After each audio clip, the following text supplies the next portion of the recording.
আচ্ছা, যদি এটি সত্য হয়, মা বাবা অনেক ত্যাগ স্বীকার করছেন, আমি কোরআন দিয়ে দিতে পারি কতটুকু ত্যাগ স্বীকার করছেন, আমি ওই দিকে নাই গেলাম। এটা আমরা স্বীকারোক্তি দিলাম যে মা বাবা ত্যাগ স্বীকার করছেন, ঠিক না? চলেন একটা দিয়ে একটু বুঝাই, নিলে বুঝে আসবে না।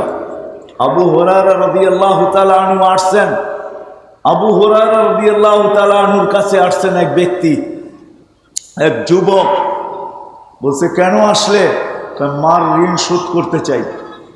তো বলছে, কিভাবে? বলছে, পিঠে উঠাবো মাকে, পায়ে হাঁটবো, 470 কিলোমিটার দূরে মক্কা মুকাররমা যাব, পিঠে নিয়ে মাকে হজ করাবো, আবার পিঠে নিয়ে মদিনা মুনাব্বারায় ফিরে আসবো, 470 কিলোমিটার অতিক্রম করা। মার হক আদায় হবে? আবু হুরায়রা বলতেছে, বেকুব, একদিনের কষ্ট আদায় হবে না। একদিন তোকে পেটে নিয়ে যে কষ্ট করছেন, এই ঋণই শোধ হবে না। দুধেরটা তো পরের কথা। এই জন্য আল্লাহ মানুষকে বলে, মানুষ সব পাওয়ার পরে তুই হারায় গেলি। মা কুন্তা বিশাই, তুই তো কিছুই ছিলি না। মা আম্মাহিনা, নিকৃষ্ট পানি ছিলি। সলবি আবি কাওয়া ইবি উম্মিক, বাপের পিঠে ছিলি, মার সিনায় ছিলি, আমি ওইখান থেকে বাহির করছি। জমা তুফি বাতনি উম্মিক, তোর মার পেটে একত্রিত করছি। সুম্মা রব্বাইতু, পরে ওইখানে আমি প্রসেসিং করছি। মা আম্মাহিনা, নিকৃষ্ট পানি। সুম্মা দামা, পরে রক্ত। সুম্মা মুদগা, পরে রক্তপিণ্ড।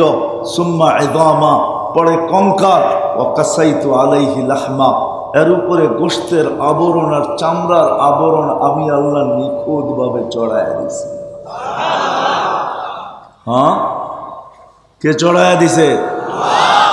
যে চামড়ার আবরণ আমাদের উপরে, গোশতের আবরণ, এটা কে চড়াইছে? নিখুঁতভাবে চড়াইয়া দিছেন, নিখুঁতভাবে। চড়াইয়া দিলে কি হবে? যখন মার পেটের থেকে আসছিলাম, তো আল্লাহ বলে, তোর মতো অসহায় আর নিশ্চয় কেউ ছিল না। ফালা আলাকা সিন্নুন তাক্তা, দাঁত ছিল না তুই কাটবি। ওয়ালা আলাকা লিসানুন তান্তিক, জিহ্বা ছিল, বাকশক্তি ছিল না। ওয়ালা আলাকা উদুনুন তাসমা, কান ছিল, শ্রবণ শক্তির কার্যকারিতা ছিল না। ওয়ালা আলাকা আকলুন তুমাইয়িজ, মগজ ছিল, ভালো মন্দ তুমি বুঝতে না। ওয়ালা আলাকা আইনুন তানদুর, চক্ষু ছিল, দৃষ্টিশক্তির কার্যকারিতা ছিল না। ওয়ালা আলাকা ইয়াদুন তাফতিশ, হাত ছিল, কিন্তু কর্ম তো দূরের কথা, ধরার ক্ষমতা ছিল না। পাও ছিল, ওয়ালা তামশি, কিন্তু চলতো না। ফাকাত তাতাহাররা, তুমি একটু নড়াচড়া করতে পারতে, এতটুকুই তোমার ভিতরে ছিল। আস্তে আস্তে আমি আল্লাহ তোমাকে সাজাইছি।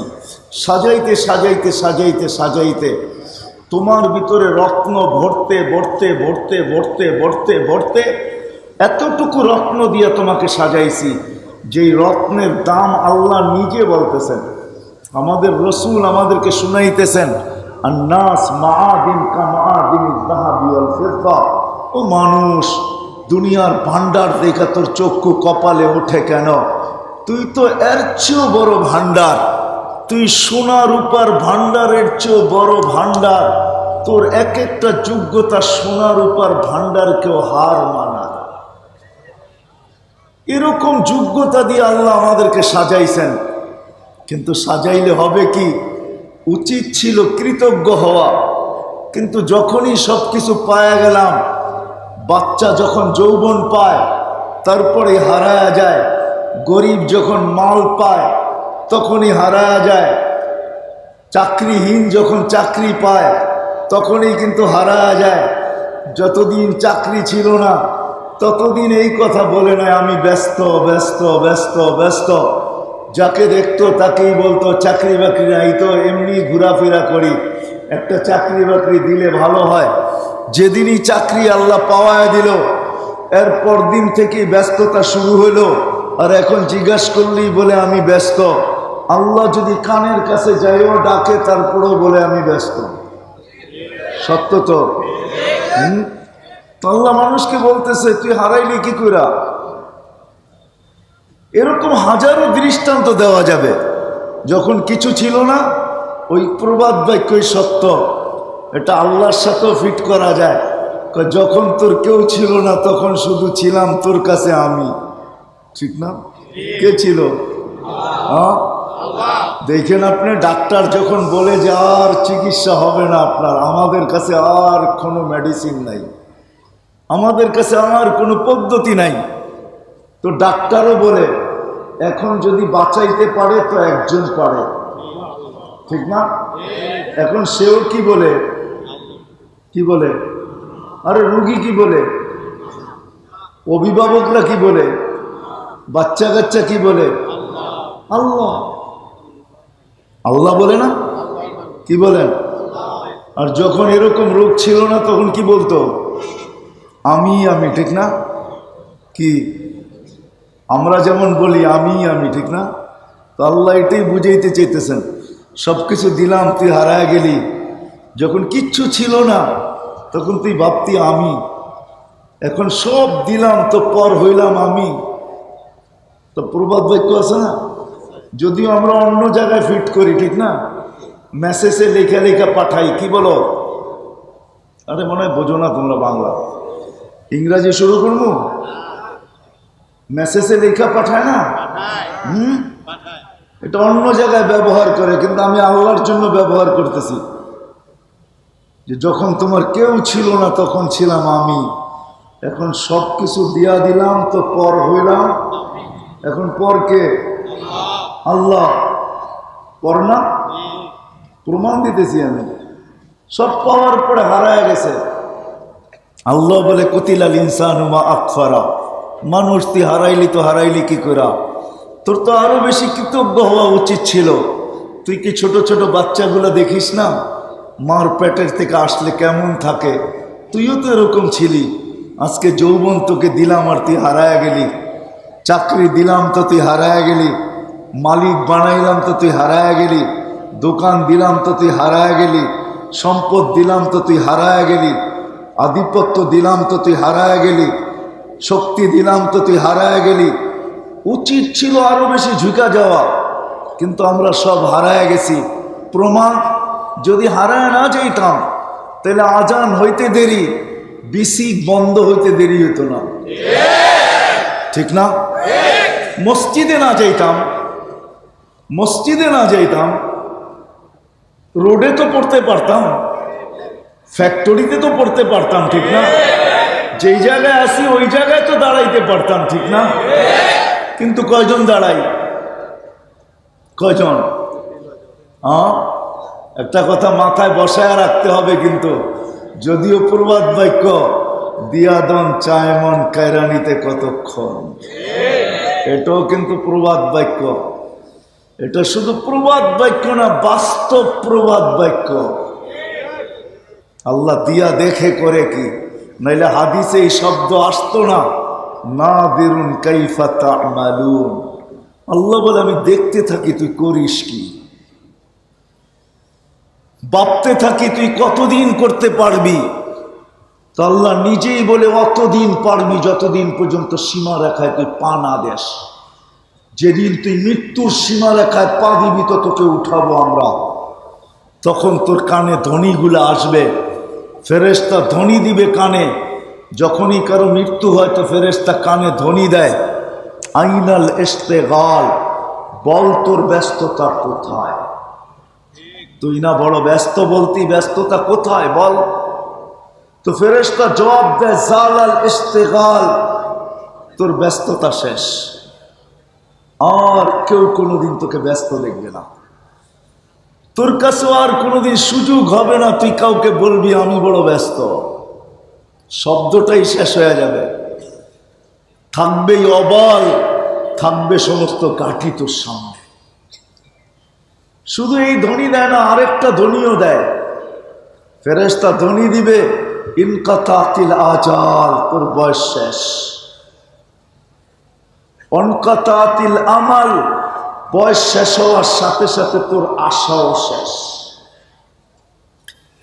তৃতীয় আরেকটা ধ্বনি দিবে, জাহাবাতিল আমওয়াল, যা অর্জন তোর জীবনে ছিল সব তোর থেকে দূরে, সব তোর হাত ছাড়া,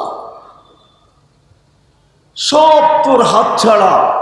আমি যদি প্রমাণ নেই এইখানে যে আমরা সবাই মা বাবার থেকে আসছি, ঠিক না? সত্য তো? এমন তো না যে আমরা বাইপাস হয়ে করছি মা বাবা ছাড়া, এমন তো না। আমরা সব আসছি কার থেকে? মা বাবার থেকে, ঠিক না? আমাদের পিছনে আমাদের মা বাবার কি ত্যাগ, তিতিক্ষা, পরিশ্রম, শ্রম এগুলো ছিল না? কতটুকু ছিল? হ্যাঁ, ধারণা দেওয়া যাবে? হ্যাঁ, ধারণা দেওয়া যাবে? যখন সন্তান হয় তো মা বাবা না খায়া থাকতে রাজি, কিন্তু সন্তানের মুখে না খাও, সন্তান না খায়া থাকুক এটা কখনো চায় না, ঠিক না? আচ্ছা, যদি এটাই সত্য হয়, মা বাবা অনেক ত্যাগ স্বীকার করছেন, আমি কোরআন দিয়ে দিতে পারি কতটুকু ত্যাগ স্বীকার করছেন, আমি ওই দিকে নাই গেলাম। এটা আমরা স্বীকারোক্তি দিলাম যে মা বাবা ত্যাগ স্বীকার করছেন, ঠিক না? চলেন একটা দিয়ে একটু বুঝাই, নিলে বুঝে আসবে না। আবু হুরায়রা রাদিয়াল্লাহু তাআলা আনহু আসছেন। আবু হুরায়রা রাদিয়াল্লাহু তাআলা আনহুর কাছে আসছেন এক ব্যক্তি, এক যুবক। বলছে, কেন আসলে? মার ঋণ শোধ করতে চাই। তো বলছে, কিভাবে? বলছে, পিঠে উঠাবো মাকে, পায়ে হাঁটবো, 470 কিলোমিটার দূরে মক্কা মুকাররমা যাব, পিঠে নিয়ে মাকে হজ করাবো, আবার পিঠে নিয়ে মদিনা মুনাব্বারায় ফিরে আসবো, 470 কিলোমিটার অতিক্রম করা। মার হক আদায় হবে? আবু হুরায়রা বলতেছে, বেকুব, একদিনের কষ্ট আদায় হবে না। একদিন তোকে পেটে নিয়ে যে কষ্ট করছেন, এই ঋণই শোধ হবে না, দুধেরটা তো পরের কথা। আচ্ছা বলেন, এইখানে কি একজনও পাওয়া যাবে যে মা ত্যাগ স্বীকার করছেন, বাবা করছেন, যে ডেলি সকালে আমি ঘরের থেকে যখন বাহির হই তো মার নামে 1 টাকা, বাবার নামে 1 টাকা, এই 2 টাকা আমি দান করা ব্যতীত কর্মস্থলে আসি না? এরকম কি একজন হাত উঠাইতে পারবো? হ্যাঁ, কি বিসিকের একজন হাত উঠে দেখা আমাকে, যে আমি যখনই ঘরের থেকে বাহির হই 1 টাকা, কত? 1টা টাকা আমি মার নামে, 1টা টাকা কার নামে? বাবার নামে। একটা মার নামে 1 টাকা, বাবার নামে আমি দিয়া তারপরে কর্মে আসি। একজনও নাই কিন্তু, ঠিক না? কি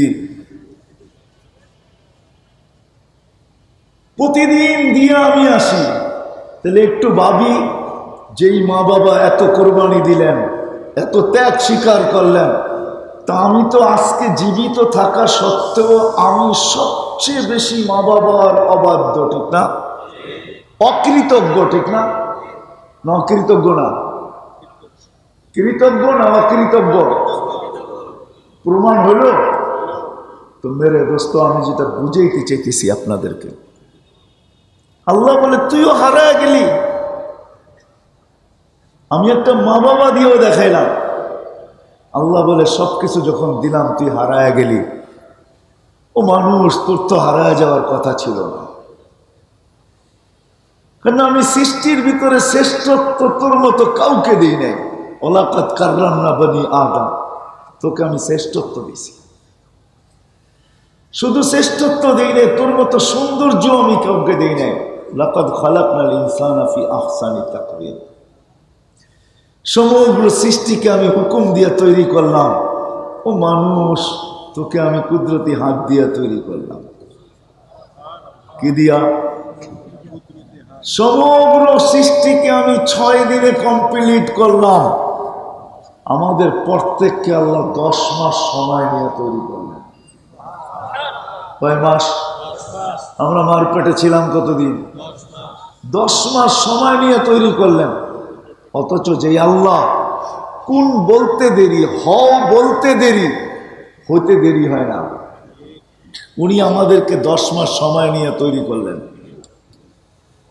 শুধু এইখানেই শেষ না, যে আল্লাহ দুনিয়া আমার জন্য তৈরি, আপনার জন্য তৈরি করলেন। আর দুনিয়া খলিকনা লাকুম, শুধু দুনিয়া তৈরি করলেন না, যে আল্লাহ সমগ্র দুনিয়ার সমগ্র সৃষ্টিকে আপনার আমার জন্য তৈরি করলেন।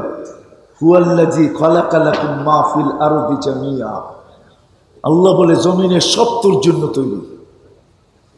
শুধু এইখানেই শেষ না, আল্লাহ জমিন ব্যতীত তো কিছু আছে। তো আল্লাহ বলতেছে সাখখারা লাকুম কুল্লা শাই, আমি সব তোমাদের অধীন করলাম, সব তোমাদের অধীন।